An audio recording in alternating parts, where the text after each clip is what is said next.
These efforts are coinciding very nicely and to different levels of success, and we hope that will also then bolster some of the long-standing enterprise and supplier development initiatives that have been championed mainly by the private sector over the past few years.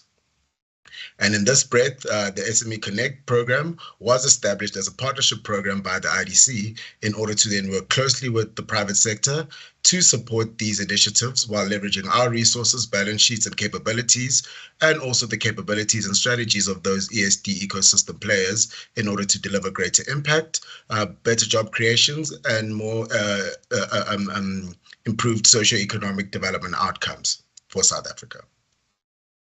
These two strands of initiatives, we're hoping would then deliver what we so much require as a country.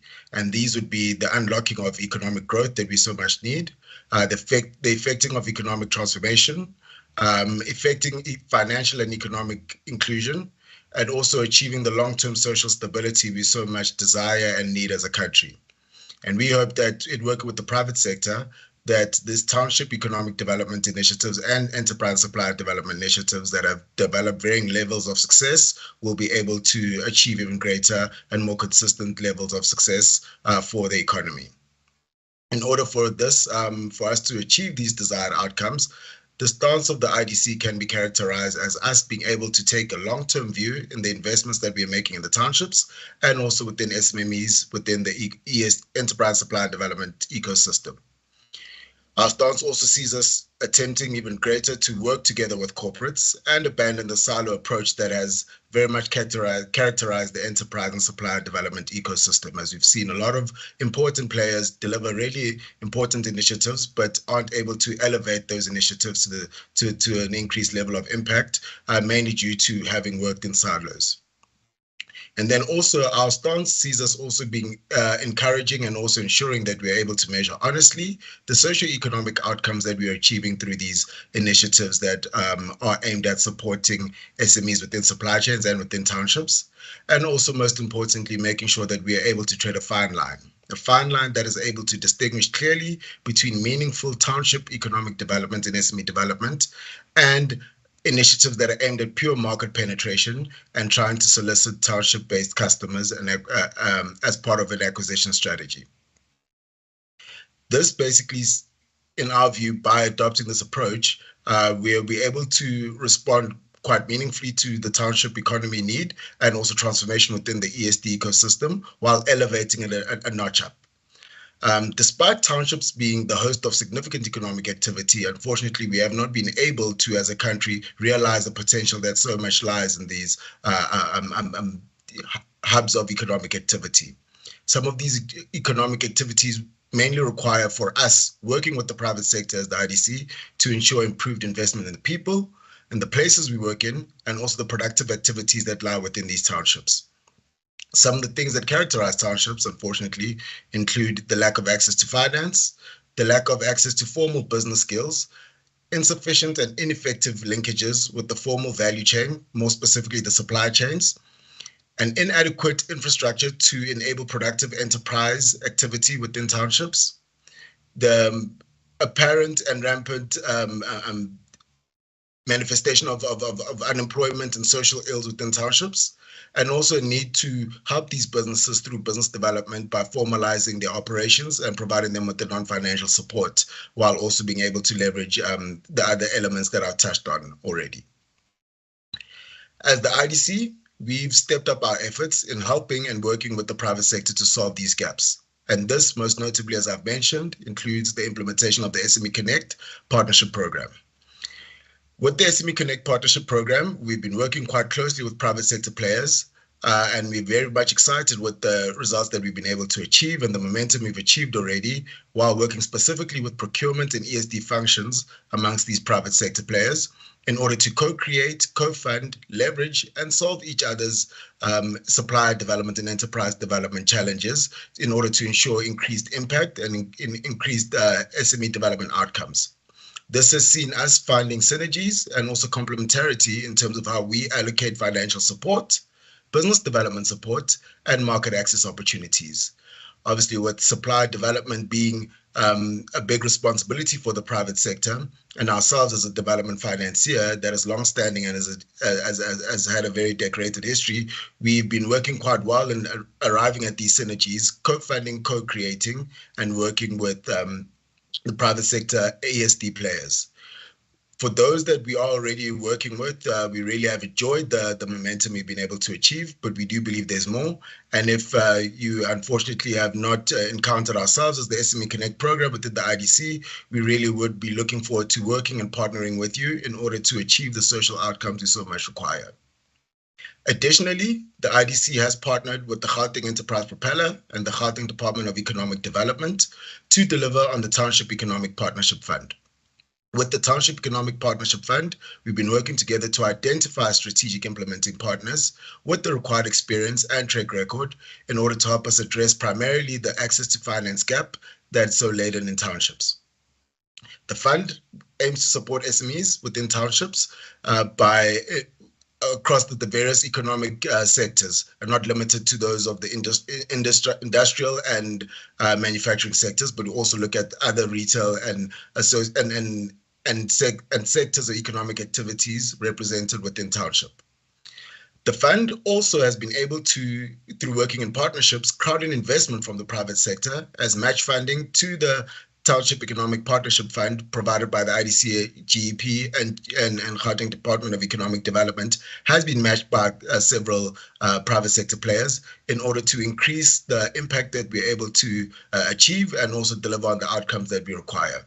What this has done is obviously crowd in investment within the private sector while ensuring that our efforts are organized, coordinated, and are able to achieve the required impact by working in partnership. So in essence, by working together as the IDC through the SME Connect program, together with private sector players in our efforts in townships, that we believe that this would be a strong expression towards elevating what already exists as the ESD landscape, ensuring that we're able to achieve greater impact than what we've been able to achieve so far. But also, we believe that this will deliver the required transformation through a revitalized township. What we then believe we need to do through these efforts and working together is bridge the gap between the township development initiatives that have slowly started to emerge and gain popularity amongst private sector players, together with the ESD and supply chain opportunities as well.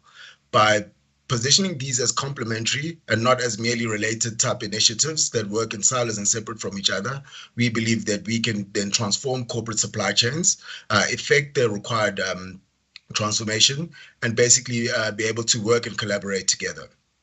This in addition to us coming together and basically holding each other accountable while measuring honestly and transparently the social outcomes that we are able to achieve through these initiatives. The IDC SME Connect is excited about the partnerships that we've already have in place, and we're looking forward to engaging with those that have not heard from us yet or have not reached out to us yet. And just to note that we are open for business to make sure that we are able to unlock corporate supply chains, ensure effective transformation while also developing townships and making them hubs of economic activity through meaningful enterprise and supply development. Thank you.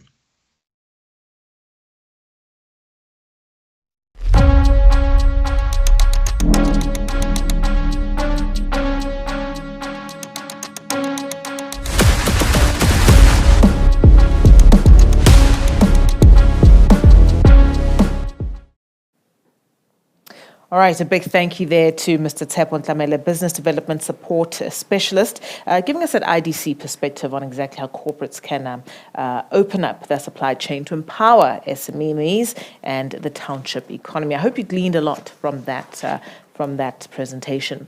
So next up is a panel discussion where we take a look at how corporates can open their supply chain to empower SMEs and the township economy. Essentially taking a look at how one can learn the practical step-by-step process that big corporations can undertake to give SMEs access to their supply chains, as well as create those fruitful partnerships and, of course, understand how to position yourself for opportunities as an SME. Moderating this discussion is Donovan Adams, CEO and founder of Nilundu.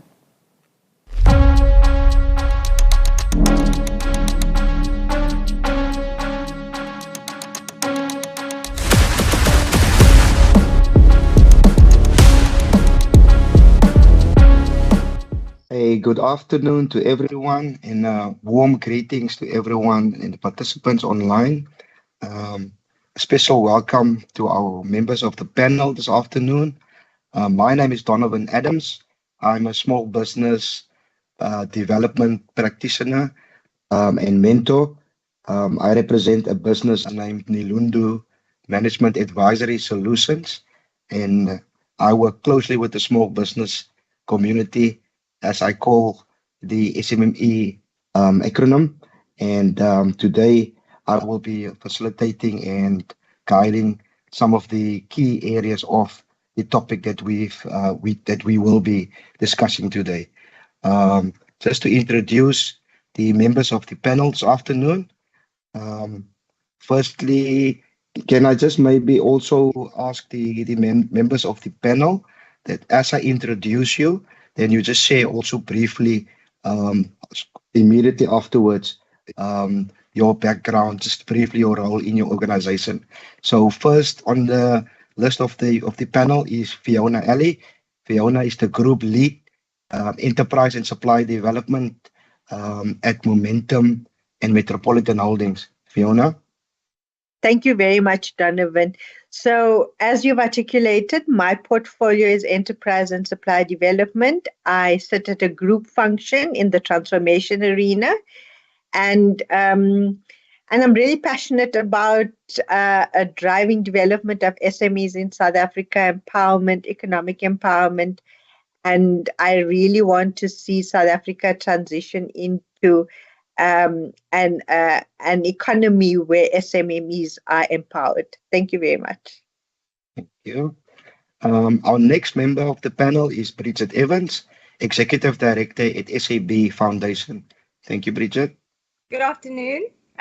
Yes, Bridget Evans, and SAB Foundation focuses. It's a BEE ownership deal of South African breweries, and we focus 100% on developing entrepreneurs. And I've been privileged enough to be the head of this organization now for 8 years.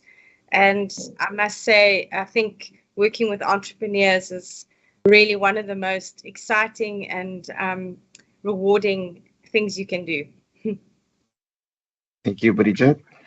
Diane Sidres, she is the Chief Transformation Officer at Sanlam, and she's also a member of our panel this afternoon. Thank you, Donovan. So my name's Rayanne Cedres, and I'm the Chief Transformation Officer for the Sanlam Group. I've been with the group for just over 13 years, but within the short-term insurance side. I share the same passion as you, Bridget. I am inexcusably passionate about SMMEs. I feel that, and I know that they are going to be the catalyst for economic growth within this country. And yeah, I want to be part of that journey and that process in making it happen. Thank you. Thank you, Rayanne. And last but not least, on the panel today is Noah Dibela. He is the President and CEO of the SMME Chamber of Commerce. Thank you so much, Donovan. Yeah.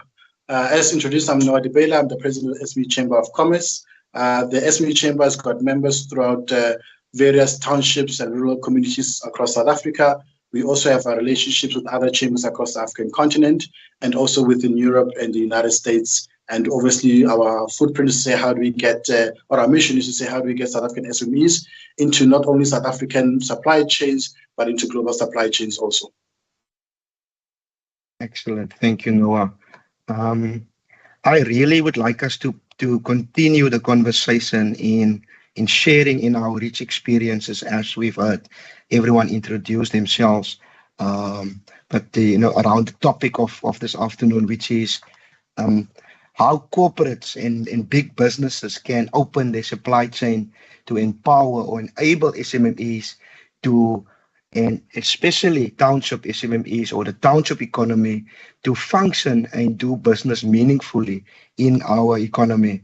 Now, just to create some context of where we are going and where I would like to invite the members of the panel into this afternoon in conversation, we need to look at the current economic outlook for business and for our society and community in large, the business community. For me, business, whether it's big business or small business, as I call the small business community, it's about community. It is, you need to understand the community where you do and business and function and operate from, and who is, you know, the consumer of your product and services. So from that perspective and base, I actually, you know, according to, I would like to mention a few statistics that was published by Trading Economics recently. The South African population, we're looking at plus over 60 million people in our country currently. And from that 60 plus million, the labor force, this is people actively working or actively seeking employment, but not finding employment. From the 60, on average, 60 million, 22.8, just under 23 million is the labor force of the country. Of the 22.8 million, 14.9 is employed in the country, and 7.9, almost just under 8 million, is unemployed people. The unemployment rate at that stage of publishing, according to Trading Economics, stood at 34.5%. Youth unemployment, our young people at 62.9, just under 63%. So that is significant statistics and numbers as we head into the crux and the theme of this topic today. The Small Enterprise Development Agency, SMME, is the, I would say, is the main vehicle or body that, you know, that government and the small business the Department of Small Business Development utilizes and manages to work with small businesses in the country. And SMME published in 2021, late last year. So that was the latest available published statistics from SMME. Just roughly 2.3 million SMMEs in the economy.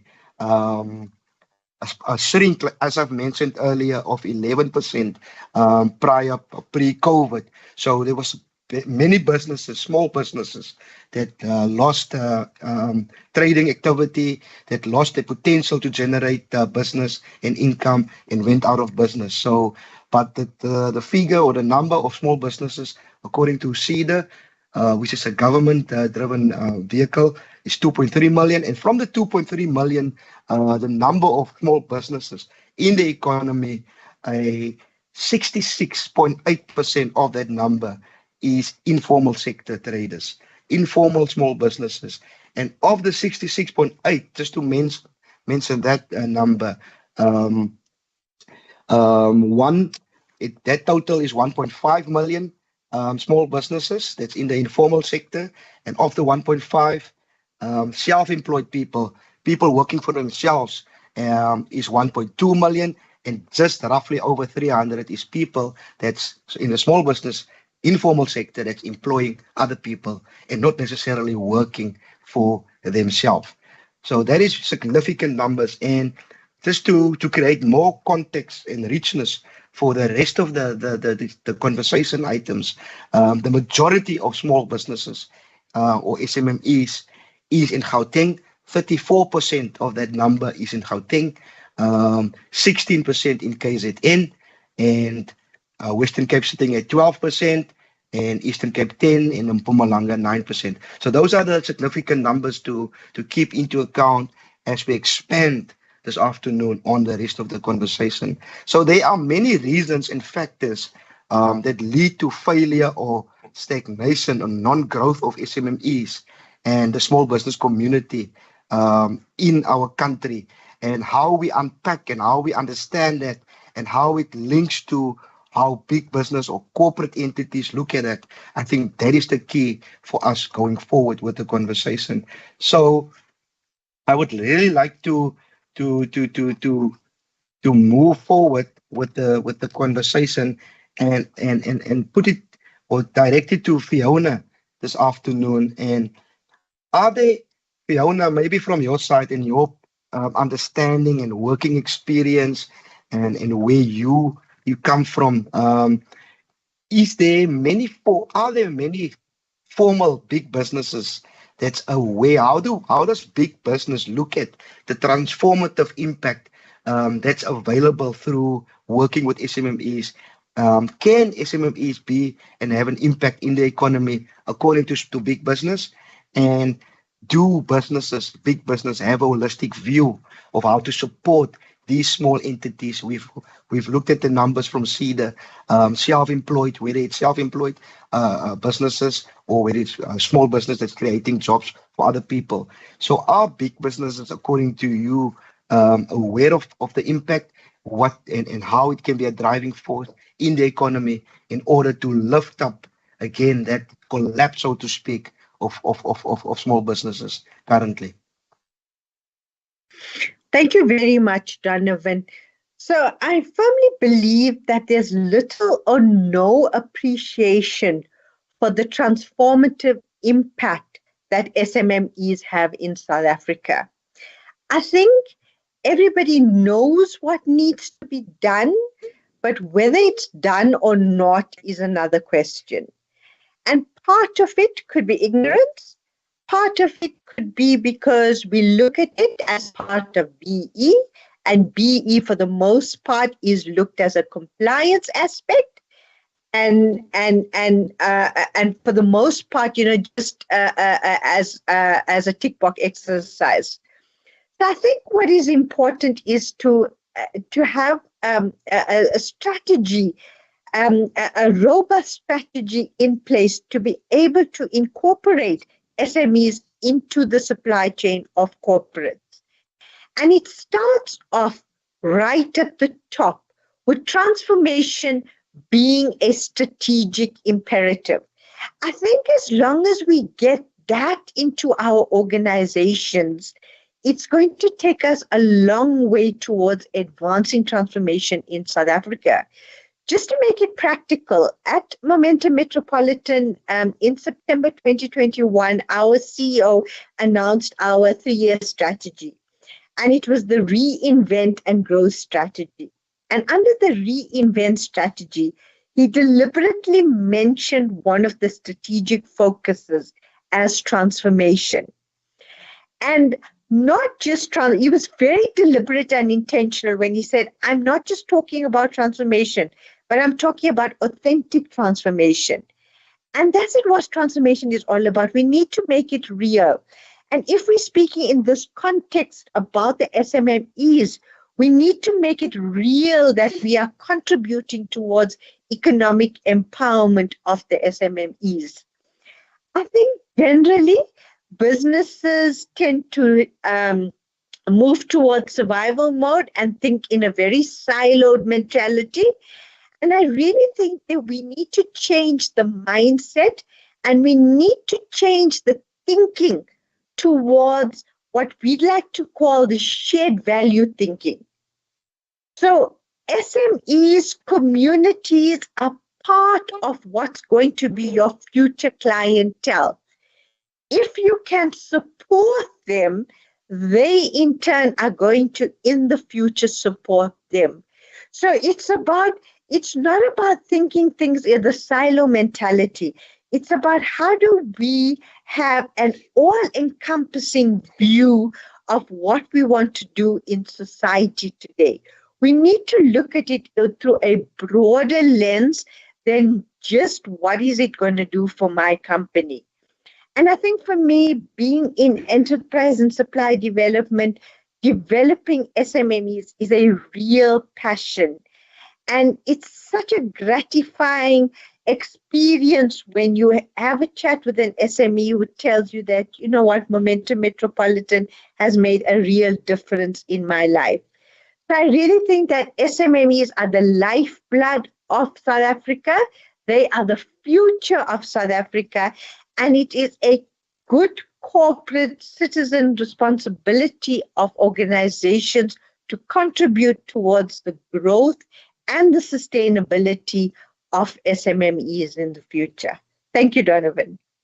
Thank you very much for that, Fiona. I absolutely agree what you've said. In my view, is exactly that.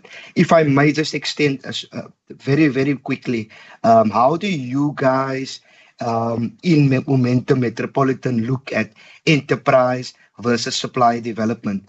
Let's just briefly touch on that, because it is really a different thing or aspect, enterprise and supply development.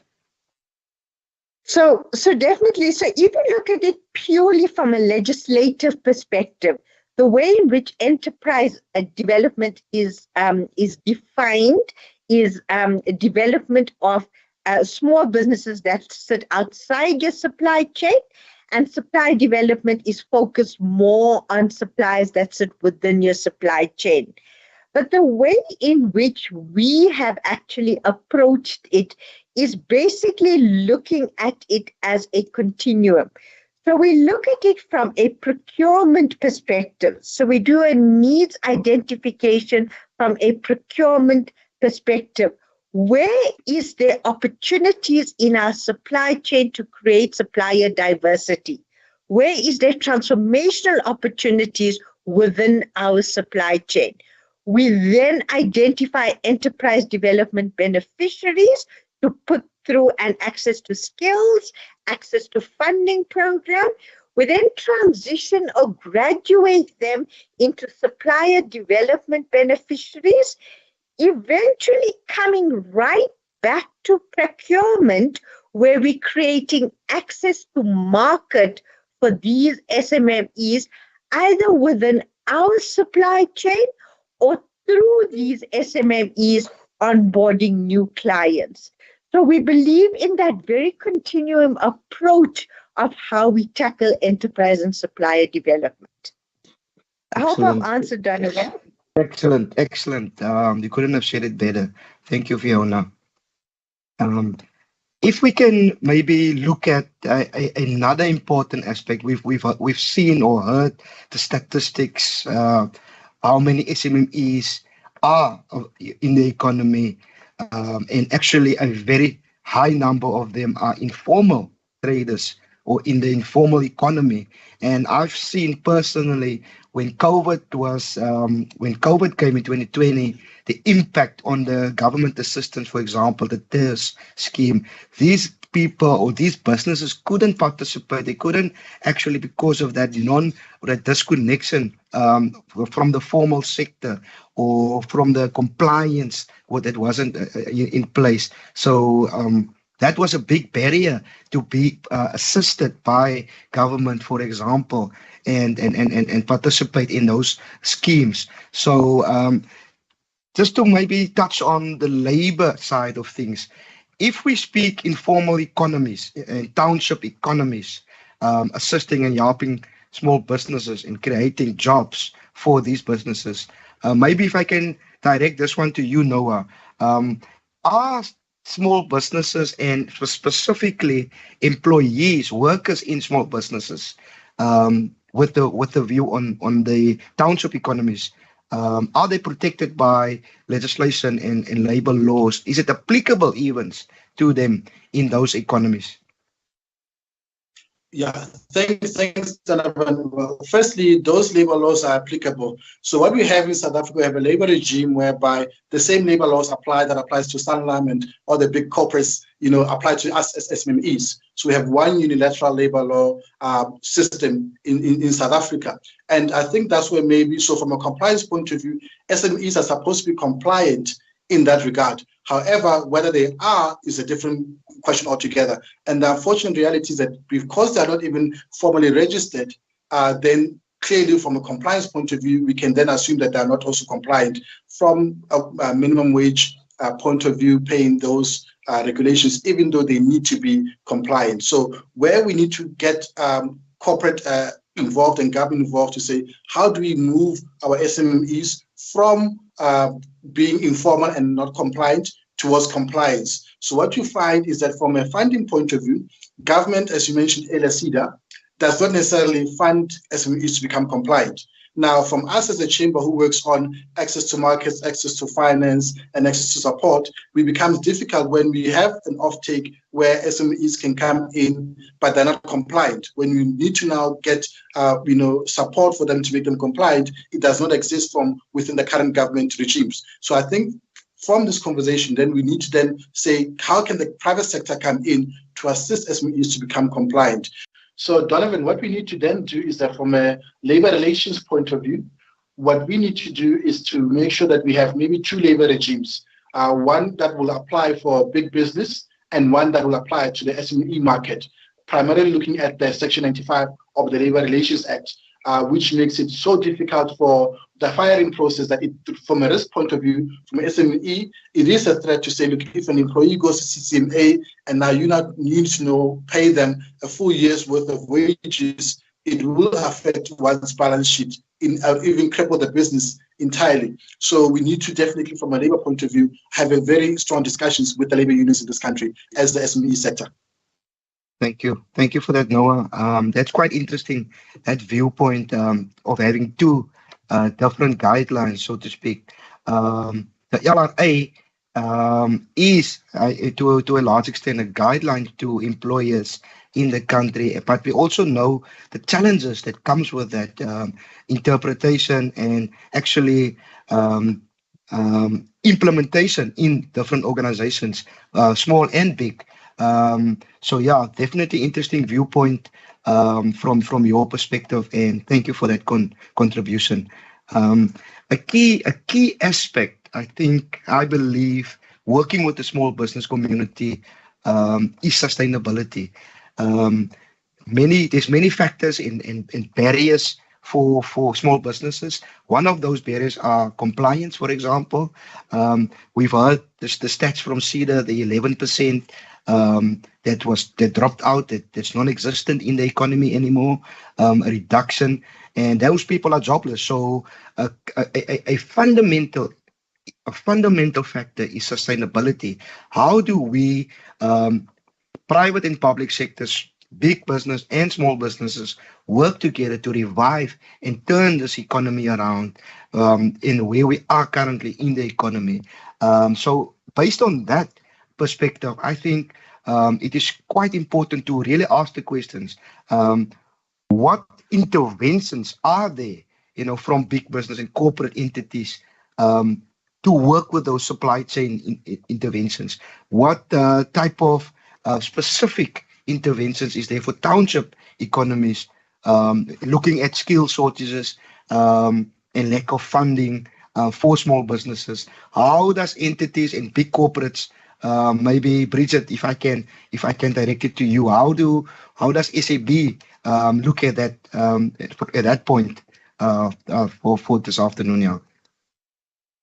Thanks, Donovan. I can't really speak for corporates in general. But the one thing that I will say is, we are 15 years down the road now of serious enterprise and supplier development as a focus area in the country.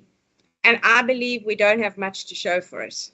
And I think the problem with that is a lack of collaboration and coordination, but also there's no sharing of best practice. So we don't, as a country, hold ourselves to a standard that says we're trying to solve a serious problem here.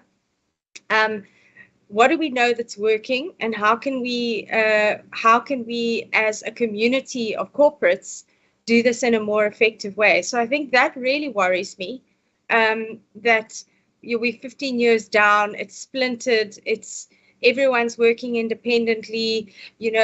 One entrepreneur will be on 10 different enterprise and supplier development programs at the same time. We see it. Now I'm exaggerating, but maybe it's not as many as that. But I mean, they are often on 2 or 3 at the same time. And so I think we have some big questions we should be asking ourselves. SAB Foundation is not enterprise and supplier development. We work with entrepreneurs in general across the country, and I think it's intensive business development, skills training, mentoring, and some funding. And after doing it for 8 years, we we are fanatical about measuring. So we publish reports every single year, impact reports, to say where we're doing well, where we need to improve, and we publish them hoping that others will do the same. But what I picked up over quite a few years now is that there is very, very little finance available to small businesses to help them grow. And the only finance that is available is not affordable. So we come across so many businesses who need cash flow finance, and the only finance they can access is honestly between 24 and 30% interest rates. And as a country, that anywhere else, that would be seen as it's loan sharking, basically. And we are saying that that's what finance is, and that the banks are sitting on. I heard of one of the banks yesterday sitting on 600 billion rand that they are supposed to lend to SMMEs, and they're not doing it because, and I'm not sure what the reason is, but so what we have done is we're in the process of raising a fund where it's going to be 100 million rand fund, and anyone who's been through our programs will then be able to access finance from us at affordable rates. So when I say affordable, I mean prime -2 to prime.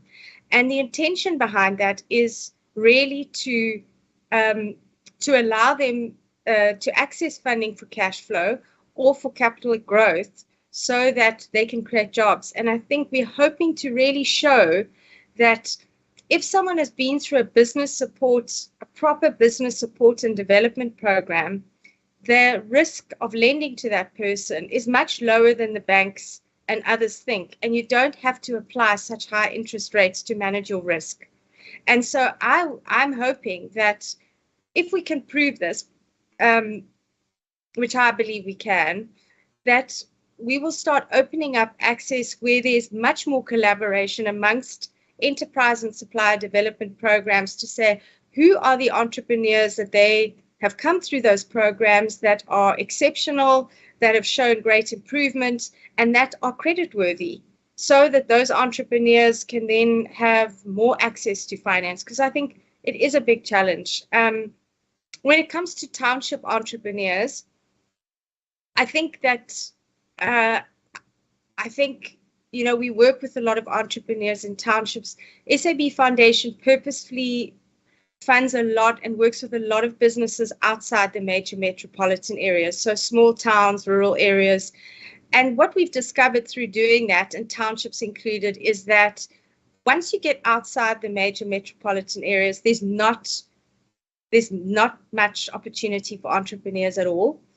And also, conversely to that, is there are a lot of gaps in terms of products and services available to people in those areas. And so there's a lot of opportunity for entrepreneurs to service townships, to set up businesses in peri-urban and rural areas, to supply basic services where currently people are having to take long commutes into urban centers to go and access those products and services. And the convenience of having them closer, I think a lot of people would pay for. And we see it with things like, we've invested in some mobile township pharmacies in Khayelitsha, where the only pharmacy in the whole of Khayelitsha, which is massive. There's 2 million people, I think, or more in Khayelitsha, and there was one pharmacy in Khayelitsha more.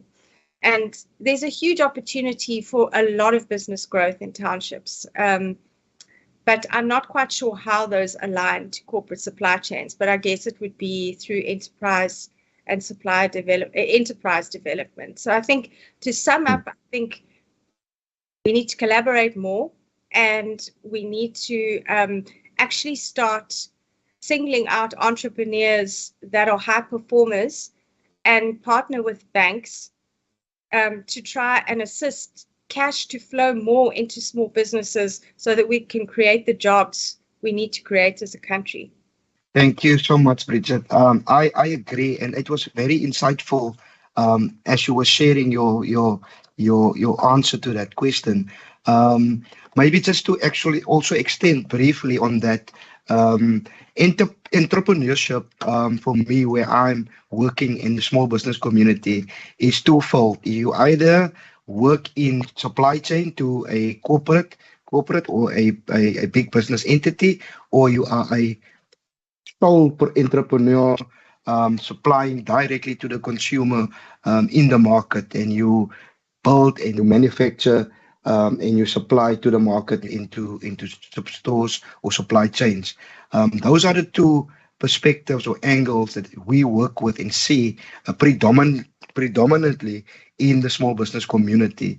I actually had an interesting conversation this morning where this SMME business owner was sharing with me and telling me that how they motivate big corporates and big business in doing business in rural, in township economies by saying to big business, use us as the SME, use us to be an extension of your business, through your supply chain. For example, to make it practical, he was mentioning as a corporate entity, there's many corporate governance guidelines. There's many stipulated ways of and dynamics, so to speak, in a corporate entity compared to a SMME business, a small business where the dynamics of management and operation is totally different. So, for example, he mentioned a driver to operate a fleet, a vehicle, for example. A corporate entity cannot train or will not employ that person if the person doesn't have a proper valid license, and the relevant certification. However, if that business owner or that small business is working in that supply chain with that corporate, partnering and doing community in business, that small business can do the development of that person. That small business can employ and retain that person and develop that person and that function for the business need for the corporate, on behalf of the corporate indirectly, and with the HR and labor issues on the SMME side. So that was an example of impacting and working and collaborating, especially in township and informal economies. But thank you for that. I think if we unpack slightly further practical steps, how we as corporate and big business in this country give access to SMEs to the supply chains and to create that partnerships. I've sort of alluded and mentioned an example, but if I can bring in Ryan, is there more practical examples or steps that corporates can take of incorporating and utilizing a small business to work together and to create that sustainable partnerships and to develop not necessarily a further business relationship in the economy to a large extent? Thank you, Donovan. I think you've touched on and you've labeled it partnerships. I think a lot of corporates, and I'm not pointing fingers at any corporate, what I'm saying is that a lot of corporates don't see the supplier necessarily as a partner. They're rendering a service, but they're not actually adopting them, because if you have a different mindset when you think of a partner. I want the partnership to succeed. Hence, my partner needs to be successful. My partner needs to be able to be set up for success, because then I'm successful as the service is being offered into the structure, into my world. And I suppose that is probably where the alignment into and getting suppliers access into supply chain it becomes very tricky. If I think of our world within the insurance space, with all the pieces of regulation and requirements, and also the fact that we can't force our clients to choose a particular supplier, we have to give them choice, because that's what is expected, and the client still has the choice.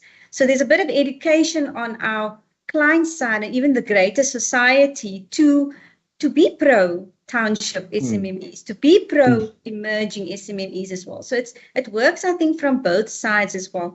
But coming back to what big corporates can do, and it probably tags on to what Fiona spoke about earlier on.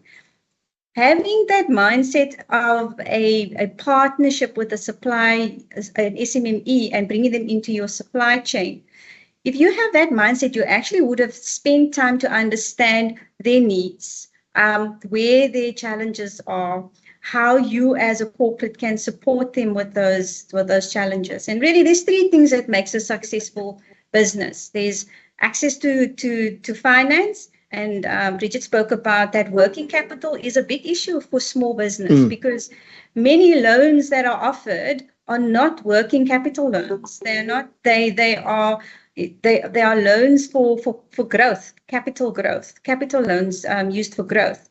And they need working capital. They need to be able to, they need to service me. They must be in a position where they have funds to buy whatever they need to do in order to service the corporate.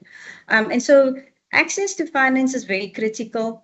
Access to understanding how business work, and coming back to your point that you shared, you asked Noah to respond on, was around that getting them to be integrated legally into the system as well, because there's obligations. If they're not able to fulfill the needs of the client, the client needs to have some form of recourse. But the laws for small SMMEs are quite massive, and to get through those hurdles is extensive, and they're not able to do that on their own. And hence Noah's, plea to get corporates to support township SMMEs with that whole process itself. And the third point around, so development is actually very important as well. And that's where enterprise and supply development comes into the equation. And many corporates have a fair amount of funds that they set aside for that. In fact, because of BEE, every big corporate has to do enterprise and supplier development. And the third area that is so critical for the success of the supplier to get access into your supply chain to work with your clients is that access to market. Because we've seen many enterprise and supply development initiatives, they fulfill two of those criteria, but the third one, which is that access to market, that is the sweetener. That is what closes the whole loop. That's what really sets them up for success. And so it comes back to the point of big corporates, taking the time to understand that supplier base they have, where the opportunities are to bring in new suppliers into the system, how they're able to utilize the enterprise and supply development funding to develop those suppliers. And then importantly, how do they create some access to funding that allows them to be able to fulfill their procurement obligation to that corporate itself. So, I mean, this is quite academically stuff that I think everybody knows. Practically, when you have to put it into action, that's where it always, don't meet the mark. And it touches probably on the point that Bridget made. I think we're all trying to do our own things in our own lanes. We're all trying to work on our own initiatives. My personal opinion is that I think I always said that you stick with your knitting. You bring partners together that are specialists in certain areas. And you bring them together not necessarily based on the fact that they're competitors. We shouldn't really allow that to stop us from working together and collaborating. Because if we don't do that, I just foresee that economically, the jobs that needs to be created in this country needs to come from that SMME sector. And so in essence, it requires us to stop and just think differently about how do we collaborate. Let's do cross-sectorial initiatives. Let's do cross-peer. Fiona, Metropolitan and Sanlam, let's do something together. That kind of attitude is required. And why shouldn't a Sanlam work with a SAB? I mean, you actually intrigued me a lot, Bridget, with the initiative you had. I mean, we're busy with the fund ourselves. So is there not an opportunity of mixing these funds together? But we don't know what we don't know if we don't share this information with each other. So for those that don't know, Sanlam Gauge is the first transformation kind of benchmark report that was created last year with some of our partners, Business Day and Kumalo and Associates. And really, it's not punting Sanlam, it's actually showing the world where the opportunities are sitting. And I say world as in South Africa, and encouraging people to come together. and like-mindedness. People sit around a table and say, okay, enough now. We know there's a problem. Let's try and find solutions to this. And that's what we as Sanlam is wanting to create going forward. So thank you, Donovan. I hope that answers your question. Excellent, Ray, and thank you so much. I'm actually learning a lot this afternoon from all of you guys. Um, I'm hearing also, besides, we all know the importance of access to funding and how what type of barrier it can be to SMMEs and the small business community. But I'm also hearing that the cost of funding, the cost of finance is also a additional added issue. You can get access to funding, but what about the cost of repaying and actually servicing the debt? So that is also something that I actually have taken away from that response or answer. So thank you very much for that. I think that brings us basically to the final area of our conversation this afternoon. I recently personally attended the Department of Small Business Development roadshow in Khayelitsha. The minister of the department and the deputy minister was here in Cape Town, Khayelitsha, as I've mentioned, and the minister was saying in that meeting to the audience that the target there's a very confident target by 2030 in line with the National Development Plan that small businesses in the small business sector must create an additional 9 million jobs in the economy by 2030. Now, that is a very big ask and a very big task, and definitely it will only be achieved, it will only be influenced and impacted if we can have that barriers and that silos minimized and eliminated to a large extent, where big business and small businesses can work together. Not only the two different sides, but big businesses amongst each other. Big businesses must collaborate and see how they can help and how they can enable. I actually like the word enable more than empower. Enable small businesses and the entrepreneur spirit in the economy to provide a turnaround where the strategies and the dynamics in the small business environment is much more adaptable, much more agile to see the challenges, to see the opportunities, of course, and to navigate the economic landscape and to provide that much needed economic growth and development that we are so eager for and hoping to see as we continue post-COVID, so to speak. So that brings me to, in summary, do we think, if I can just put it to everyone, just as a summary point and conclusion, feedback or viewpoint from everyone, do we believe that the national development is practical to achieve by 2030, and how can we maybe extend our partnerships and our collaborative strategies, big business and SMMEs, in these different areas or perspective areas, respective areas where we find ourselves? Is that a possibility? So I will start with Fiona. Thank you so much, Donovan. I think when the National Development Plan was crafted, it was done with a very forward-thinking lens, and it was done with foresight to be able to move this country into a state of emergence. And I think, at that particular point in time, what we envision for the country is what we actually put as part of the National Development Plan. But I think we also need to be appreciative of the fact that circumstances have not been favorable since the National Development Plan was crafted. I mean, if we look at the circumstances of COVID, the unrest, the flooding, all of these things have impacted where we are as South Africa. And I do believe that if we do not see any economic stabilization in the country, then realizing the goals of the National Development Plan is going to become that much more difficult. So I really think that we need to strive to achieve the goals of the National Development Plan, but we need to be very deliberate and intentional about what we do. And I think, in the context of SMMEs, I think we need to be very focused on how we actually support these SMMEs.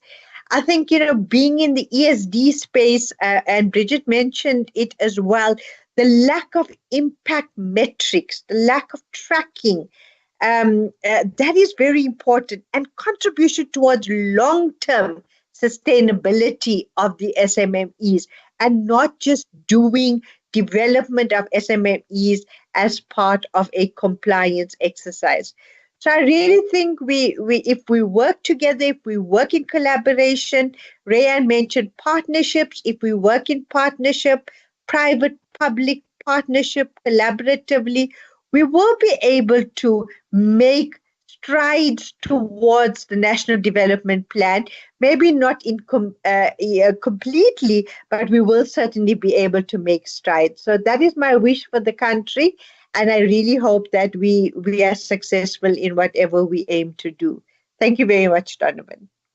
Thank you. Perfect, Fiona.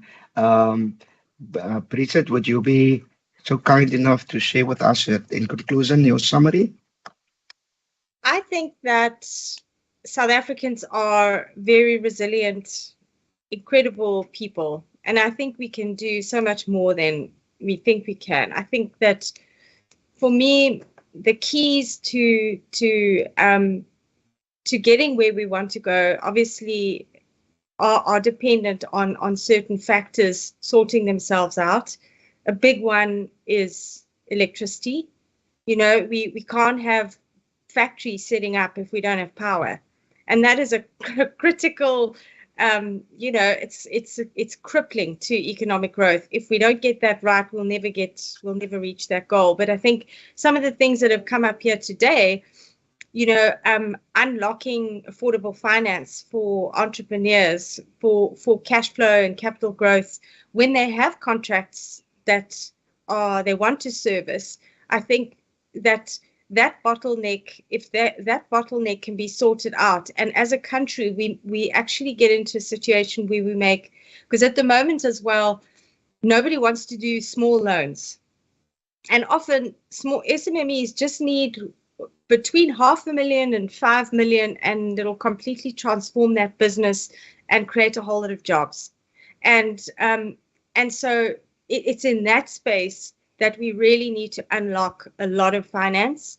And then I think, to Noah's point, we have to have a fair set of policies for SMMEs, and you can't have a very bureaucratic labor system in the SMME sector, because they need to be nimble in terms of job creation. And while the minimum wage is a really important piece of legislation in the country, if someone's sitting in a township and their choice is to be unemployed or to earn less than the minimum wage, I can tell you they'll all take less than the minimum wage.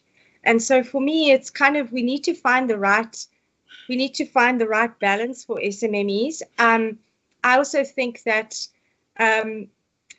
we as a country, we could do some amazing things with interns in the SMME sector, where we create an environment where interns become available to help businesses grow without the business taking on the full-time cost of an employee. So I think that there's a lot as a country. I feel like all the building blocks are there.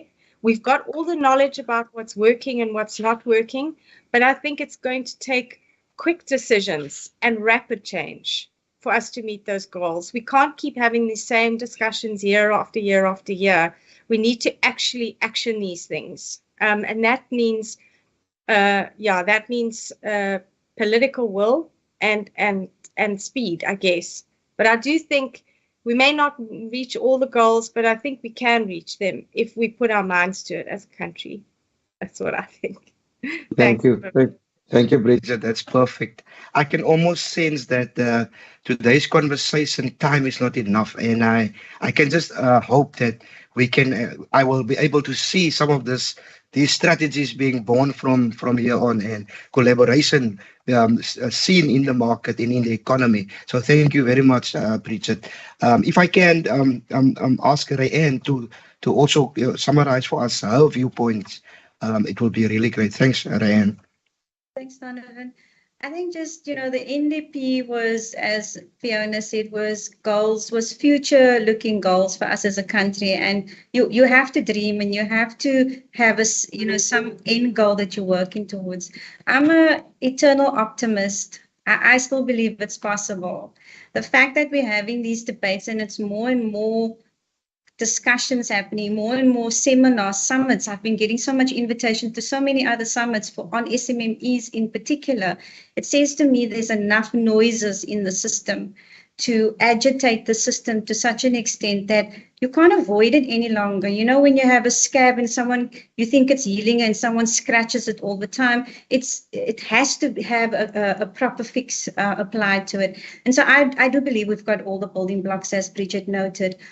We must just have the willpower, and we need to think of it as a collective approach and an action, as opposed to trying to get the best score for our BEE certificates because we want to be the first. And I think we need to move beyond that now as corporates, to be very honest. We're in dire strait with regards to unemployment levels in this country. Economic conditions are not looking great, and everything's increasing. Our society is really, it's being crippled.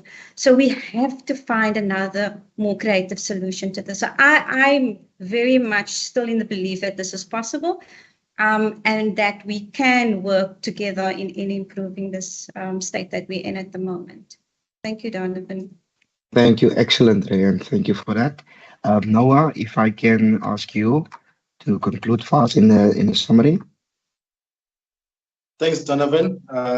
As you can see, we're going through load shedding on my side, so I have to agree with Bridget 100%. The first thing we need to really get sorted out in this country is the issue of power. Because without baseload power, we cannot have the manufacturing industry coming into play a vital role.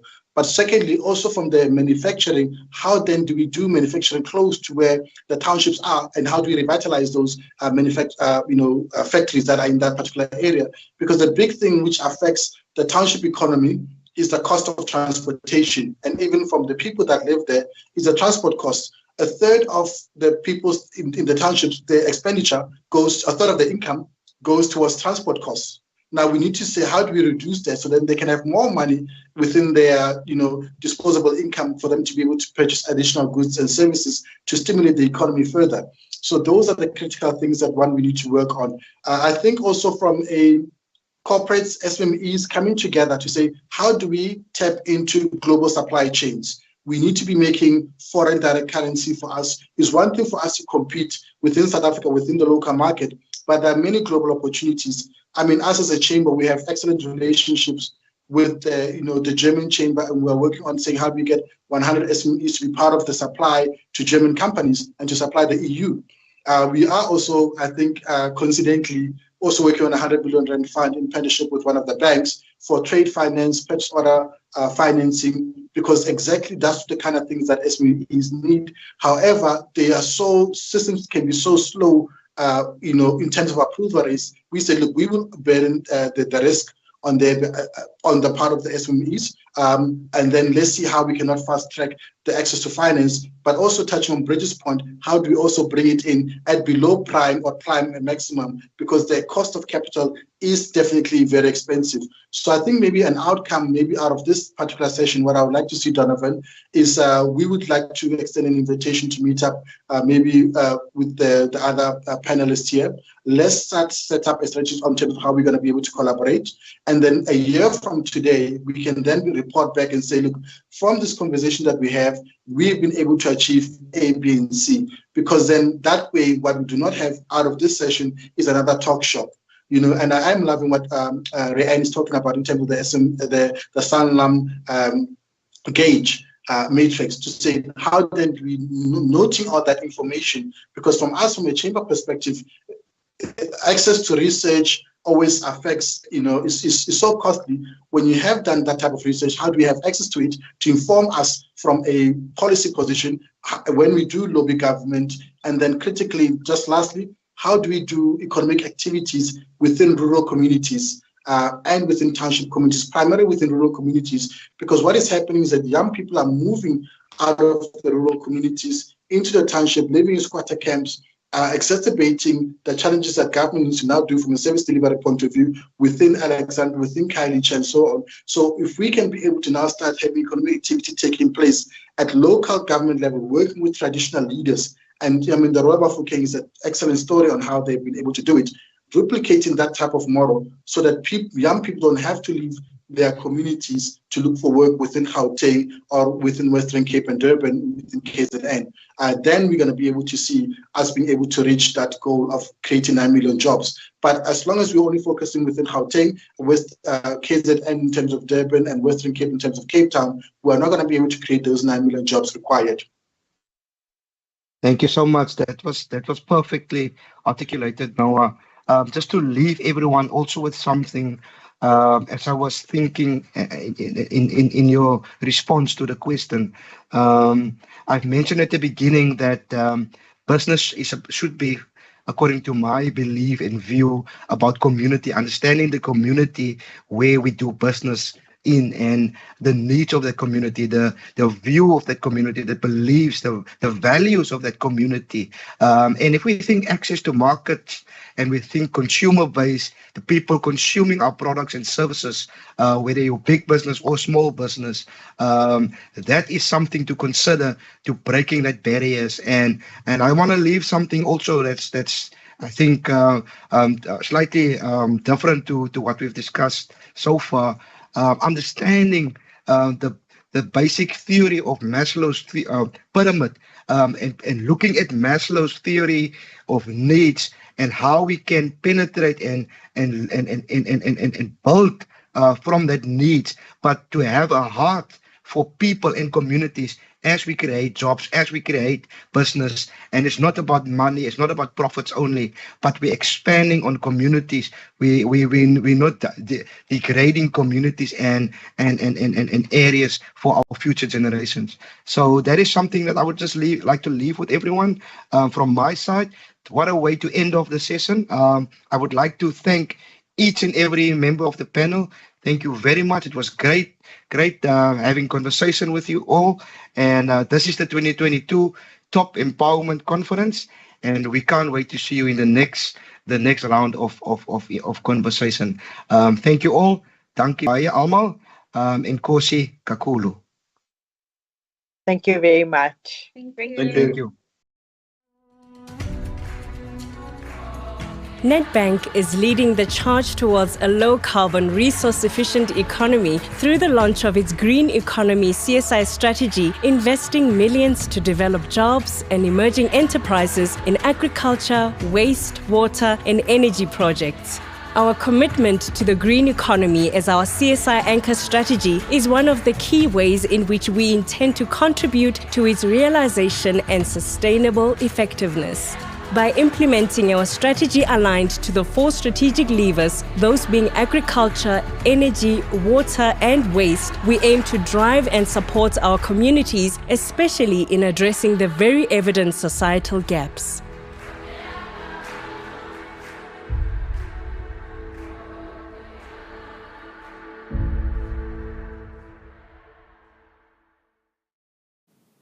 Well, thank you so much to Donovan Adams and the panel for that very spirited and insightful discussion. Definitely the kind of conversation that we all came here for today. Now, before I announce our next winner for today, I just want to encourage you to keep interacting and tweeting using the following hashtags. Remember, that's hashtag Top Empowerment, hashtag Transformation 2022, hashtag Green is the New Gold, and hashtag Nedbank, so that you too can stand a chance to win these awesome prizes that we've been giving away. We are watching for the most engaging participants. Just quickly looking at tweet here from Kwe Msweli. I hope I'm pronouncing that properly. Reading, currently attending Top Empowerment Conference 2022, a very insightful initiative. I agree with that. That gives us hope as young entrepreneurs, not forgetting Nedbank giving us hope for an impactful and green economic transformation.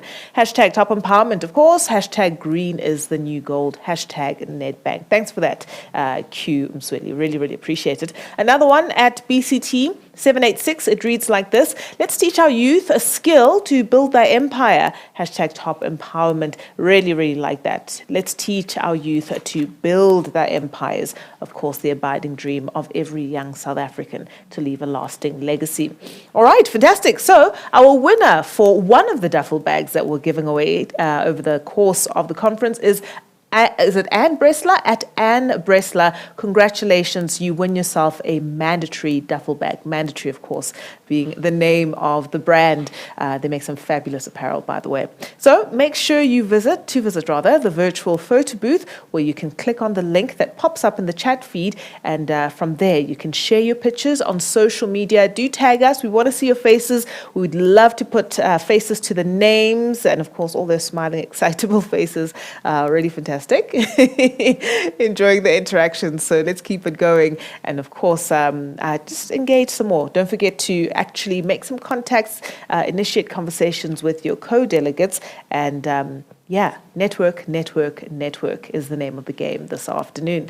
So we now move over to our fireside chat on actionable insight.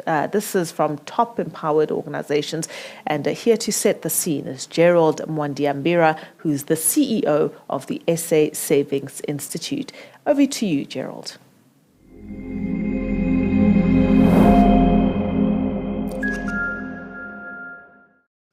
Welcome to this Top Empowerment Conference hosted by myself, Gerald Mwandiambira, who's the acting CEO of the South African Savings Institute. And our topic today is actionable insights from top empowered organizations. We have two panelists with us this morning. The first is Kodani Neshifefe, who's the Associate Director and Finance Lead at SKX Protiviti, and Hassanein Abraham, who's the Managing Director of Africa International Advisors. Welcome, gentlemen. Thank you so much, and good morning. Thank you. Before we go and get started, perhaps I'll start with a brief introduction. Please tell us what you do and what your organizations do. Thank you, Gerald. Yeah, so as you mentioned, my name is Kodani. So I'm the Associate Director of Financial Services Lead at SKX Protiviti. We are a global firm that specializes in consulting as well as advisory work. So we are based in South Africa, in Johannesburg, and our services mostly include internal audit, advisory work across a number of sectors. Myself, obviously, leading the financial services section itself, and we also are a member of Protiviti Global, which is a global consulting firm that partners with us in terms of execution in the work that we do. And recently also we have relaunched our external audit service. So we are also in the external assurance service as well. Maybe at a high level, that's me. Thank you. Thank you for that. And Hassanein, perhaps a little bit about your organization. Fantastic. Thank you so much. So firstly, my name is Hassanein Ibrahim. I'm the Managing Director at Africa International Advisors, AIA. AIA is a management consulting firm that specializes in strategy, organizational restructuring, operating models, process reengineering, digital transformation, and so on. We've been quite involved in the South African market and the Southern African market in particular, now for the past 20 years, founded in 2002. Quite significantly involved in the public sector, as well as the private sector, with the energy, financial services, manufacturing sectors being key sector focuses for ourselves. I myself have been with the firm for about 10 years, and quite heavily focused on the energy sector in particular. Thank you. Well, thank you for your brief introductions, gentlemen. And as you know, this is a top empowerment conference if you've just joined us. And our topic today is going to be actionable insights from top empowered organizations. I think let's get into our talking points. And Our first talking point is really that South Africa is a developing country, and we've come a long way to reach the point of economic competitiveness and inclusivity with some developed countries. But what would you say are some of the fundamentals of empowerment that will boost this economy to move from this developing status to being a developed nation? Hassanin. So firstly, I think the question is a vital one, right? I think, when you think about economies, a central issue that has to be understood is that of competitiveness, right? But I think before I get to the issue of competitiveness, I think it's important for us to contextualize economic growth, right? I think we as South Africans need to appreciate that the only way to truly alleviate the issues that we have, poverty, significant income inequality, the disparity around transformation in terms of the history and legacy that we have, requires us to actually drive economic growth, right? It's not just about shaving or cutting. It's really about fundamentally growing the economy. And I think economic growth is not a zero-sum issue, right? So by growing the economy, ultimately we hope to ensure that growth benefits all in a meaningful sort of a manner. And by driving growth, or by creating growth, or facilitating growth, ultimately what you're creating is a better world or a better South Africa for the inhabitants and those people who live in this beautiful country of ours. But the question then is, how do we achieve this growth, right? In a globally competitive market, right? We need to appreciate that there are certain fundamentals that drive economic competitiveness, right? One of those fundamentals really is a capable, skilled, and capacitated workforce, right? I mean, we know within the South African context that we've got a significant youth population that is currently unemployed. How do we get them employed? How do we create the environment for which youth are employed? And I mean, this is a significant dividend that can actually be utilized to facilitate economic growth, right? Because you've got an active and a young population that can actually enter the workforce and actually facilitate and drive the economy in that respect. So we have these elements, a young workforce that is somewhat unemployed. We need to maximize their potential, and we need to utilize them in a way that can actually drive growth. And I think that is a critical component, right? How do we facilitate youth employment in the South African context? Okay. This is where, and just to conclude my point in this regard, this is where the role of SMMEs become so important, right? And I think, as a job creator, I mean, I think we don't often realize the potential that SMMEs themselves have, and the role that they can play in terms of being a sink for potential employment for youth that can actually form the backbone of our long-term competitiveness in this regard. So Hassanin, your point is really around the power and the strength we have with a young population which is unemployed. Perhaps my next question to Kodani is, are we not punching above our weight?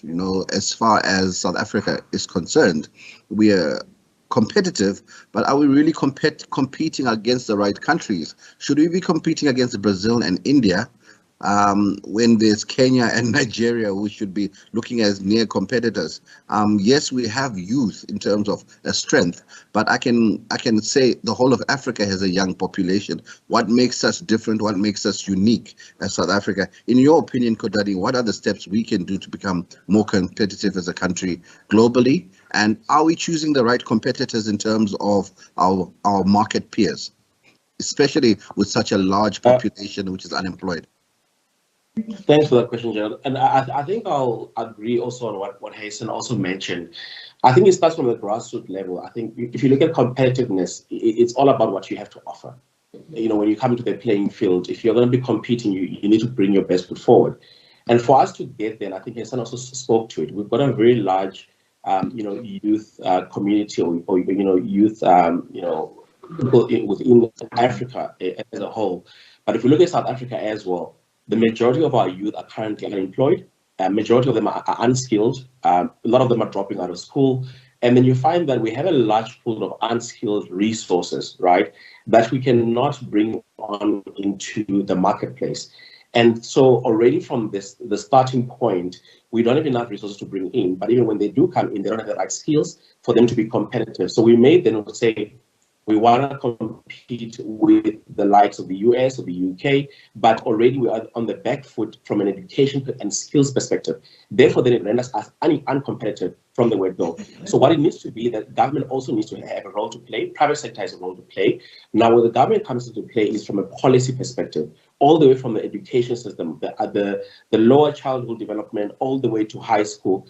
That needs to be fundamentally changed to ensure that the right skills that are in need in the market are harnessed from that early age stage on, so that the time that the individuals finish high school, we already have the basic skills and knowledge that are in demand in the marketplace. And then obviously then the private sector plays its role by bringing on these resources and upskilling them and giving them the opportunity. What we are struggling currently, even within our organization as a consulting business, obviously we sell hours, we sell human capital, so to say. We need the right skills for us to deploy into this marketplace, whether we're competing within the African context or we're competing within the global context. We need those skills and resources. And as you mentioned also, technology is advancing. There's a lot of changes on a daily basis within the business environment. So therefore, you need to continuously be adapting and enhancing your skills for you to remain competitive. Because it's one thing to get into the competitive landscape, but it's the nice thing to remain in that space. And that is continuous development, continuous skills, enhancement, and also looking at a global perspective. When you speak about, for example, do we compete with the UK, the British, the Chinese, or the Nigerians? The honest truth that we are a global, we're a global community. And so you have to be able to compete on a global scales, because opportunities are not isolated to one geographic location. Opportunities are pretty much global. And you need to be able to tap into the needs that are in the UK or in the US or in Africa. But for you to do that, you have to have the right skill. And as I said, it's a collaborative approach between government, between the private sector, and also within the SMEs, like you say. They're quite the bigger chunk absorbing these resources into the marketplace, but they need those skills to be well equipped. Both from a production perspective in terms of skills. We look at manufacturing, for example, you need the right skills to be in that sector where we move away from being exported to raw material. We need to get to a part where we do finished goods. But for you to get there, you need the skills that can be able to manufacture and produce. And also then if you look at the professional services, you need the right skills to be able to deliver the services as well across the globe. Okay, so you've stumbled onto something which is very important, which is the scarce skills conversation. As much as Hassanin and yourself have spoken about this vast pool, in inverted commas, of talent which potentially is out there, a lot of them are holding Bachelor of Arts degrees, Bachelor of Political Science, BA Marketing, and skills which perhaps are not needed in the market. I'll give you an example. If you talk to the high school curriculum in South Africa, they're still learning about locusts and their mandibles, the plants and their dicotyledons and monocotyledons, and information which is good to have, but not competitive. They don't know how to code. A lot of the youth don't know how to use devices and conduct competitive tasks in the workplace. Should we really be looking here? I mean, with your SME knowledge, what is stopping you from going online and just using youths from India or Brazil? Because one of the things which was an unintended consequence of the COVID pandemic is the world is even more connected than ever. You don't actually even need to work with people in your environment. If you're an SME owner, Hassanin, are you going to employ a youth from South Africa who you have to train for 24 months? Or are you going to get a youth who's online, can be competitive from tomorrow? That is a very good question, right? And I think there is complexity to that, in the sense that, on the one hand, you have this vast pool of talent that is globally available, that is always on, that is, very competitively priced, and you really have access to it at the touch of a button. You have a situation whereby, does the competency set that we have, as Kodani mentioned, perhaps, a large youth population, but not necessarily with the skill set that's needed. I think, there's two sides to this. The first side is we need our SMMEs to grow, and we need that growth is predicated by competitiveness, right? And so by virtue of our SMMEs growing and becoming globally competitive, our economy grows, and that allows for a greater potentiality that we have, right? So I think on the one hand, you do want to ensure that you as the SMME are accessing the best talent, because you need to be competitive, because only once you're competitive can you sustain yourself and then potentially do what you need to be doing, right? So that's on the one hand. And I think that there is an appreciation and necessity of you having to do that, right? But on the flip side, and this is our personal experience, right? We take on a significant amount of interns as an example, where we train, build capacity, right? Because why do we do that? Well, at the end of the day, it's one thing having people that are available in India or the Philippines, but it's something completely different having somebody that is actually present, that gets your culture, that actually buys into the philosophy that you as an organization have, right? And so as much as I believe that your short-term competitiveness is actually dictated by your access to skills right now, your long-term competitiveness, even as an SMME, depends upon your ability to develop your staff, your talent. And that, in my opinion, is ultimately one that is done on a local basis. So I think a balance has to be considered, right? And I think that balance must take into account the fact that if you don't have a strong local capacity base that you can draw upon, as an organization, as you grow and develop, you ultimately will be dependent on shaky foundations, right? And I think to strengthen your foundation, you need to ensure that you do take a long-term view, and that long-term view requires you to invest in people, right? Because without that investment in people, the reality is your growth or your sustainability in terms of sustaining that growth would ultimately be questioned. But I think it's not a straightforward situation. I think it is a very good question in this regard, and one that must be taken with a nuanced perspective based on both the immediate needs that you will have to address, but also the longer term considerations that your organization will have. So thanks on that one. Looking at the local youth, Kodani, if we do take that moral high ground of developing our own SMEs internally with local resources, how do we change the youth mindset? South African youth are known for their propensity to enjoy social media and want the celebrity lifestyle and instant gratification. Already we're seeing youths who are being killed in taverns whilst they should be studying. And a youth who spends more time on Instagram than studying. Can we shift that culture? Because we seem to have a deep set culture of wanting the fruits before actually planting the crops for the harvest. Are the South African youths good enough to bring into SMMEs, and will they be focused? Because a lot of the time when you do take in some of these interns, and I have, when you give them their first stipend or first salary, they disappear, and they'll only reappear when the money's finished. Yeah, I mean, that's a very interesting one, Gerald, and I think there's some truth to it, but I think there's also some silver lining that I think I have seen, at least in practice, what can work. I think fundamentally, yes, culture is a very, very big thing, like you said. I think you get a global culture, you get a continental culture, you get also a country culture.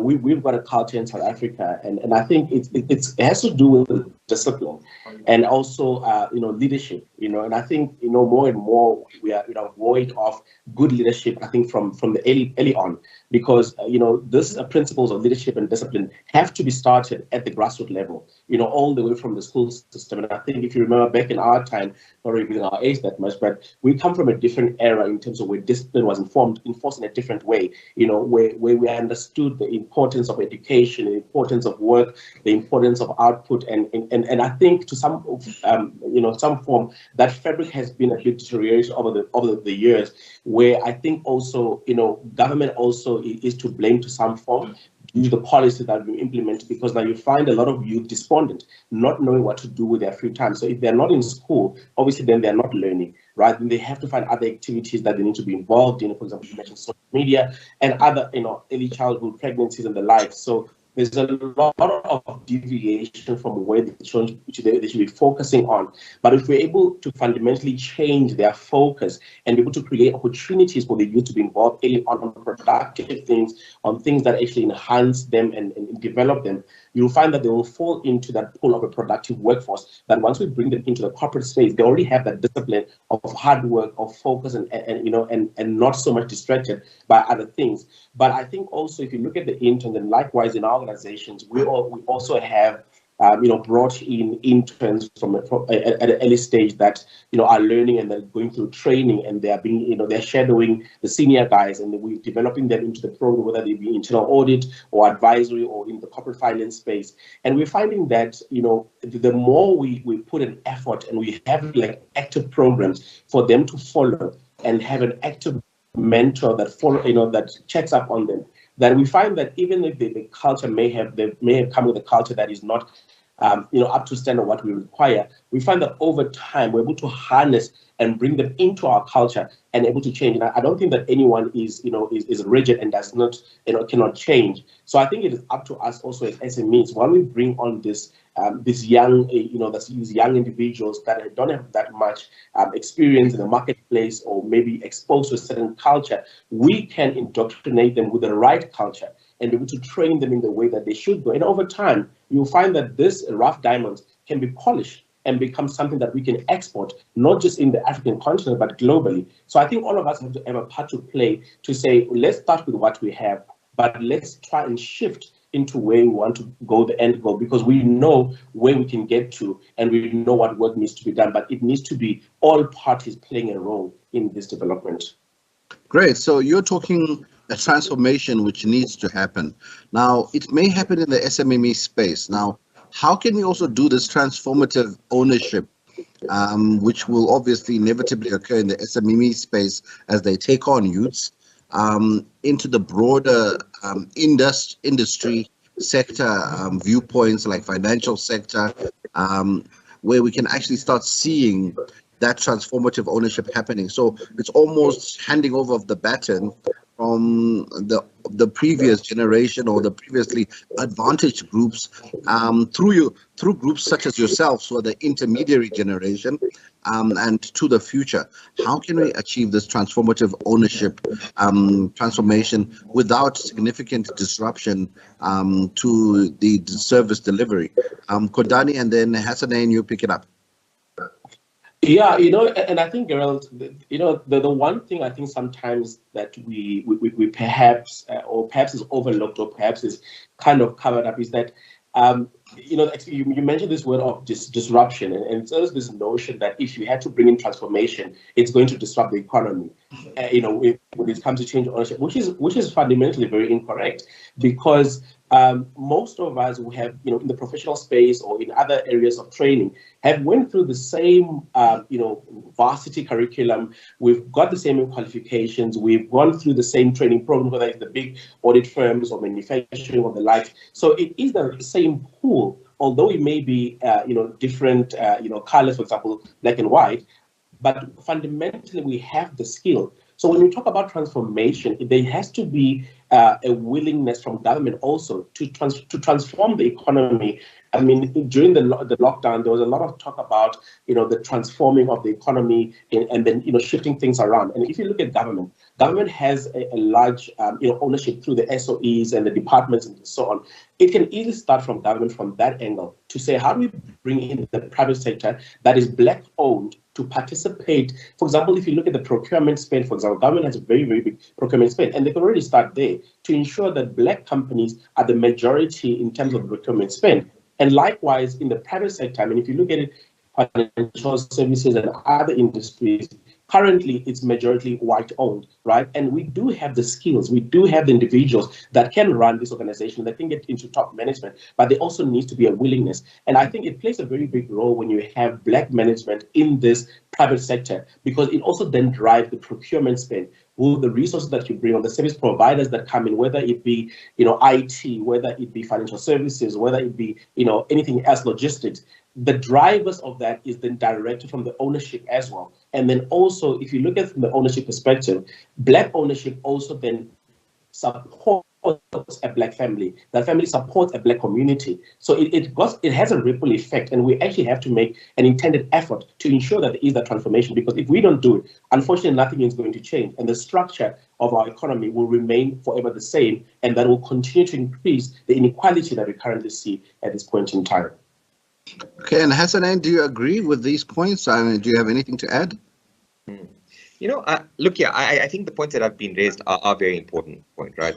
So I think the issue of procurement as a driver of, transformation is an important point. And I think it has been, within the public sector in particular, it has been an area of focus, across various domains to try to facilitate economic transformation through driving procurement spend in that regard. I think the one other, perhaps to caveat, right, and to go back to one of the, or earlier theme that was discussed. I think, on the side of transformative ownership, really what you're talking about is capital, right, and what is from the perspective of capital, value creation versus potential value destruction.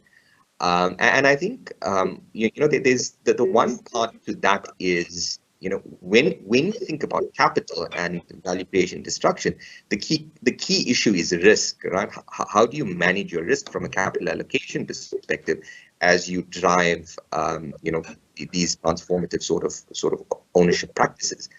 And that's where I think, the issue of, building capable entrepreneurs, right? Because, being a good manager may be different to being a good entrepreneur, right? So what does it take to make a good entrepreneur?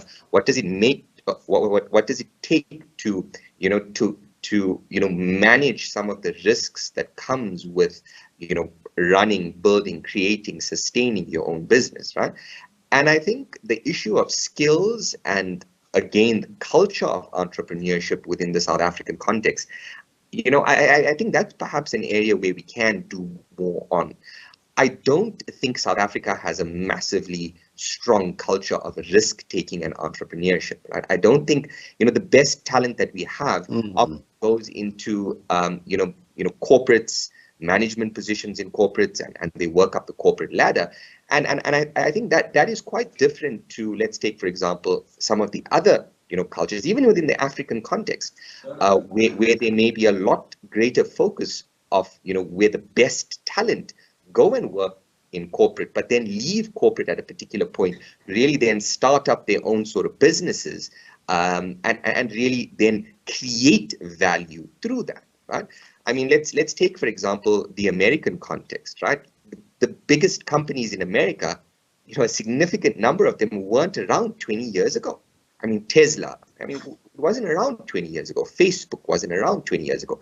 These are all companies that were created from scratch, that created value, that drove then significant, value creation. And I think within the South African context, there is a fixation almost on what is presently there, and the reality that new things actually can be created, value can be created, and that you need that entrepreneurial mindset in order to create that value. Okay, so as time is not on our side, so as we close off and round off, perhaps we can close off with that creative entrepreneurship which we need, because companies like Tesla, which you're talking about, which didn't exist 20 years ago, are technology driven. With the advent of the fourth industrial revolution, how can we tap into these changes which have been brought on by the fourth industrial revolution in terms of our own SMMEs locally? And how do you think this will shape our economy in terms of where you would like to see the South African economy maybe in 5 years' time? Hassanin, since you brought on the technology 4IR viewpoint, how can we apply it to our SMMEs, and how do you think this will impact our economy, and what would you like to see as an ideal South African economy in 5 years' time? One of the areas where technology can definitely be utilized, and I think it goes on to sticking with today's theme, which there was a strong skills component that was associated with today's theme. I think what technology offers you is scale. Right, so you can scale through, and where you have a particular teacher, as an example, a teacher can only teach 20 students. If you have a video, or if you have utilized technology, that technology can be scaled, and you can get a particular message not to 20 people, but to 20,000, to 200,000, to 2 million people. Right. So I think utilizing technology to drive scale is a critical component that we need to think about, right? Because our ability to be competitiveness is ultimately dependent on scale.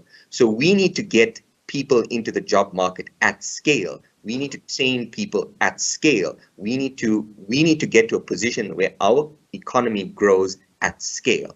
Right? And I think that can be leveraged and that can be utilized through technology.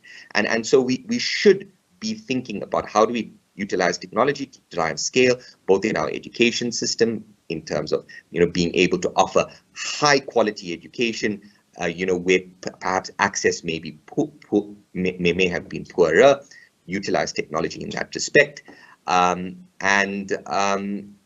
really try also within companies, accessing and utilizing technology, not just from their own skills development perspective, but really to understand how technology can facilitate and create scale, because without scale, it's difficult to truly be competitive, right? And so I think that is an important consideration.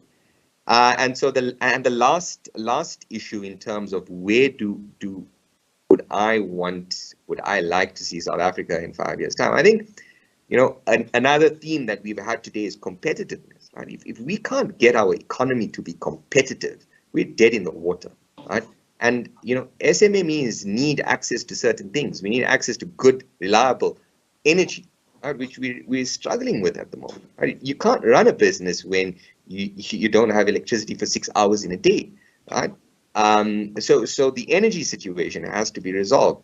Access to good talent at the right time, with the right skills, the capacity skills is another critical component. So creating this enabling environment where competitiveness, where our economy can be competitiveness, and not segments of the economy, and not previously advantaged components. Deep competitiveness that is across the board, across geography, across demographics, across these components, because only by creating that sort of an enabling environment can we really hope to create an economy that benefits all of us, as opposed to select few. Okay, so Kodani, your comments in terms of the impact of 4IR and how the fourth industrial revolution can actually help to bring forth that change. What are the necessary steps you believe will bring in place that workplace transformation? I like the fact that Hassanin has spoken about the need for scale and the use of technology to get the best outcomes for organizations and SMMEs. And it speaks to perhaps sometimes, instead of the country looking and declaring that we have a maths and science teacher shortage, simply getting the best maths teachers in the country and streaming them to all the schools, and actually you can get a much better outcome than trying to invest in 10,000 people of different abilities. can we achieve this kind of scale with the fourth industrial revolution in our workplace? And is it possible, Kodani? Yeah, thanks, and I'll support what Hassan has said. I think in terms of scale, if we can, I think to speed up the process. Obviously, I think we're already quite behind. If we look at it even from an African context, you look at East Africa, how they're more ahead in terms of having Wi-Fi and wireless connection across the country. And if you look at obviously in the first developed countries, they're even way ahead. So for us to accelerate that, I agree with Hassan that it has to be done at scale. But with that, you need the infrastructure to support that. So currently we've seen it in the COVID time, it exposed pretty much the gap that is there because, for example, the schools in the suburban areas were able to connect and work remotely. They've got laptops, they can connect to a broadband and Wi-Fi, but the schools in the remote area were not able to go to school for a couple of months because they don't have the infrastructure, they don't have the laptops. And so even for example, even if you had a brilliant maths teacher or science teacher in Johannesburg, they wouldn't be able to reach someone in Famash, someone in Enda.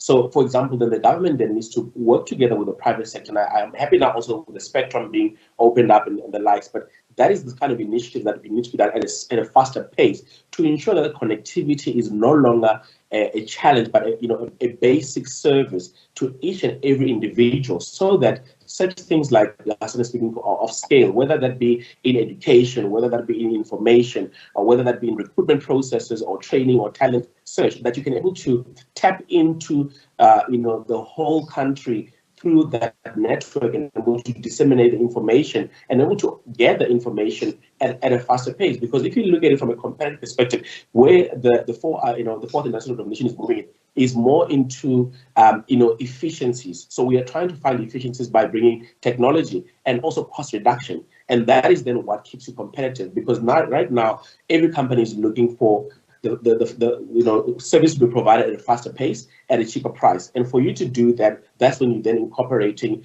technology. And so within if you look at within the corporate sector, within the business environment, what then we are looking for is to be able to have awareness. So number one, you need to ensure that your employees and your staff are aware of the fourth industrial revolution and how that impacts their everyday life. Second to that is then training that needs to be provided to say, if I'm a data capturer, if I am, working corporate finance or I'm doing auditing, how do I utilize technology to enhance the work that I'm doing so that I can do it at a faster time and I can do it in a more cost-efficient manner, then I remain competitive? Because that is pretty much what your competitors from the African continent or from outside the continent is bringing in. And so right now, like we were saying, I'm able to procure services from someone in the US who can deliver it to me at a cheaper price at a faster pace if someone locally cannot do that. So we need to incorporate technology within our organizations and be able to equip our people to deliver working together with the technology. But I think also importantly, the private sector and government has a role to play to ensure that enabling environment is available. I mean, as I spoke to, for example, about entrepreneurship and the risk that being risk averse perhaps,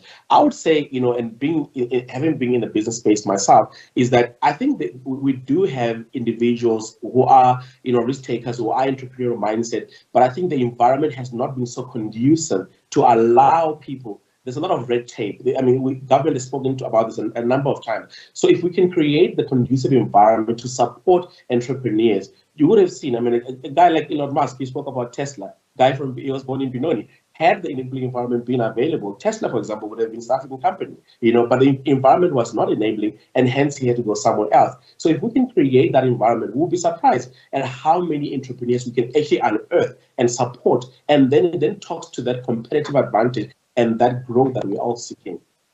Okay, so just to part, I need your 5-year vision as to what you would like to see in terms of what the South African economy will look like in 5 years in your ideal world. But I'll just drop an observation.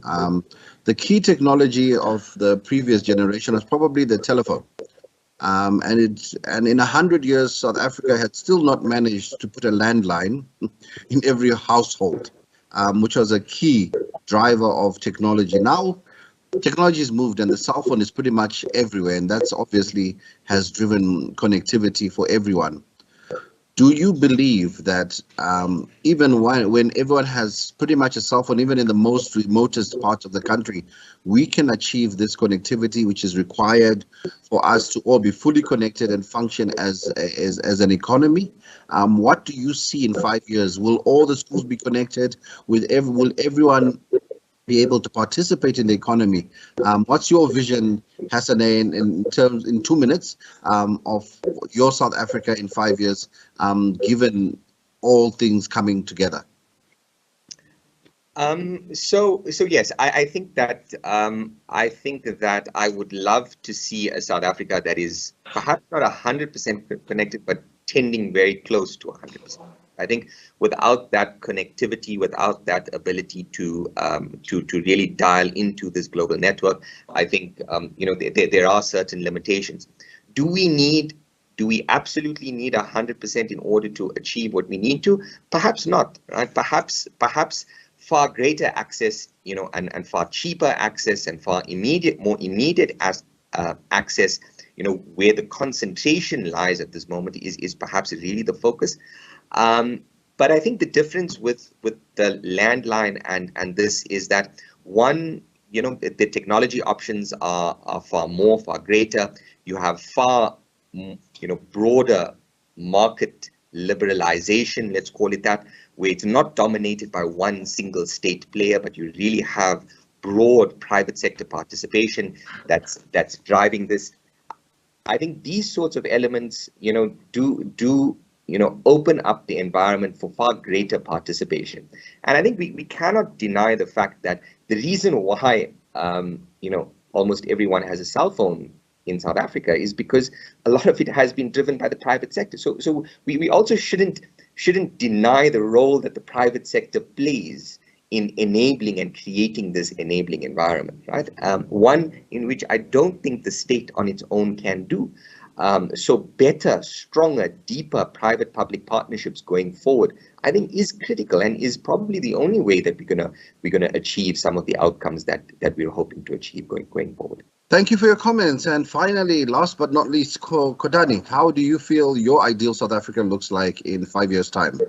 Yeah, I mean, definitely, I've had the privilege in the past couple of years to travel the globe, work both within Africa as well as, first developing world countries. And I've seen, the difference in terms of, the quality of life. I've seen in terms of where they are, where we are, and where the gaps are, And I think it has to do with a number of things. Number one, for example, if we look at, public transport as a basic start, people need to move around, people need to connect.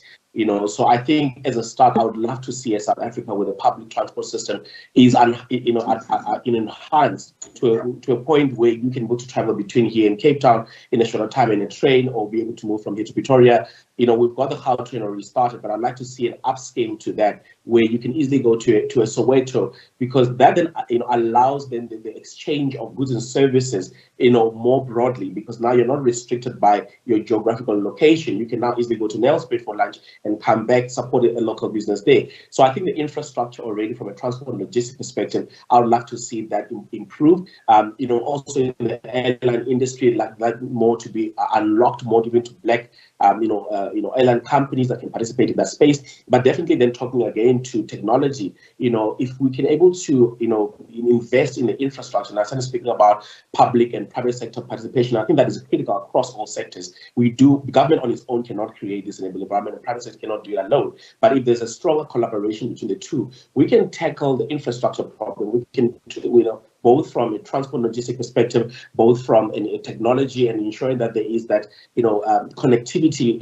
across the country, and being able to ensure that there is no disconnect, and we minimize the inequality gap that is currently existing, because I think that way the disparity is. And you'll see some of the things like early childhood pregnancies and crime rate decrease, because people will then have more productive time to spend on things that actually advance our economy and our country, as opposed to being distracted because they don't have anything to spend their time doing. So I think it is all of those together. And lastly speaking, I think the importance of quality education I think is a very, very key thing that our government needs to take, seriously, and also considering, what is working well currently and what is not working, and then taking some learnings, I think, from the first developed countries where they've executed this very well, where they've made sure that the education system has developed and harnessed individuals that can come into the corporate sector and be able to drive competitiveness and drive growth. I think those are very, very key things I'd love to see, at least in the next 5 years. But I know that it will probably be a longer term goal. But I think in the first 5 years, if we really put our minds to tackle some of those key fundamentals, we can definitely make some good strides going forward. Well, gentlemen, thank you for joining me on this Top Empowerment Conference. When we were talking really about insights from top empowered organizations in terms of how we may grow our economy and become more competitive from being a developing country with the developed nations.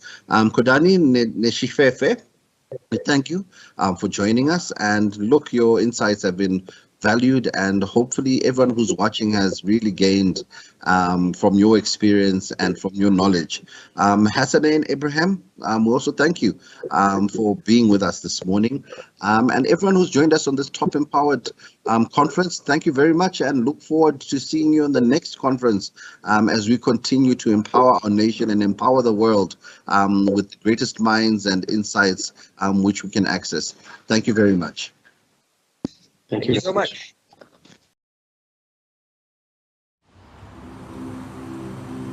As I turn up the collar on my favorite winter coat, this wind is blowing my mind. A broken bottle top, a summer's disregard. That's why I want you to know.